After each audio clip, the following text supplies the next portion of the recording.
Hi, I'm Amy from AtlantaVeggies.blogspot.com, and I'm going to talk a little bit about intercropping in a vegetable garden. Intercropping is a way to get a lot more food out of the space that you have. If you are working with just a little bit of area, it can help you kind of double up what you're growing. The oldest and most traditional intercropping method that I know of is the Three Sisters gardens that were raised by Native Americans. They planted corn and vining beans and squash all basically in the same place. And they all used different kind of parts of the space so that the corn would go in and provide a pole for the bean to climb up, and then the squash would go underneath and act as a cover or a mulch for the soil. And so the space was used really effectively and efficiently, and you could get more total food out of the space than if you had separated all those plants into separate groups.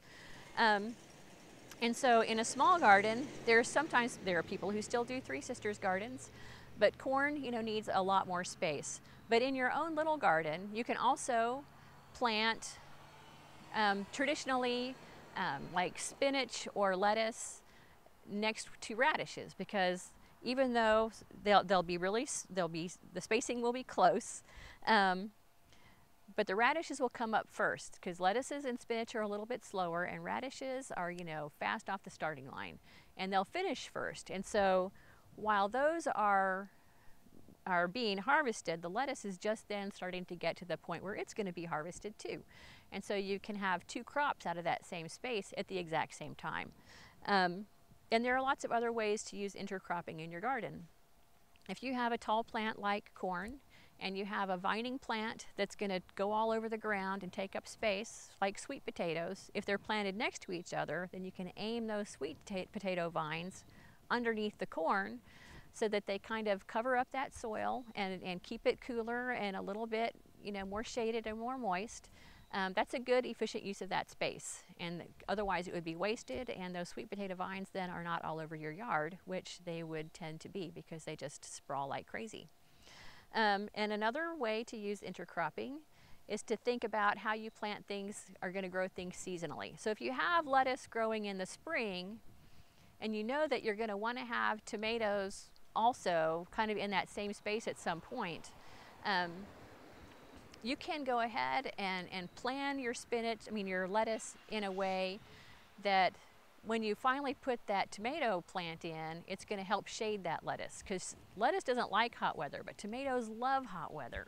And so that tomato plant, as it comes up and grows, can shade that tomato plant that might be right nearby and help it along. So there are lots of different ways to think about how you can plant things together, either in the same space or right next to each other, in ways that help you save room in your garden and double up your production just a little bit so you can get more food out of the space that you have. And I have here, not many left because we've been eating most of these radishes. I have a few radishes still between these two little rows of of lettuce, and I've been picking the leaves off because my bunnies really love to eat radish leaves. But there's still a few left, and those are almost gone. But as we get the rest of them out, the lettuces are starting to fill out, and they'll be nice big heads. And I didn't lose any space on a separate little area for the radishes.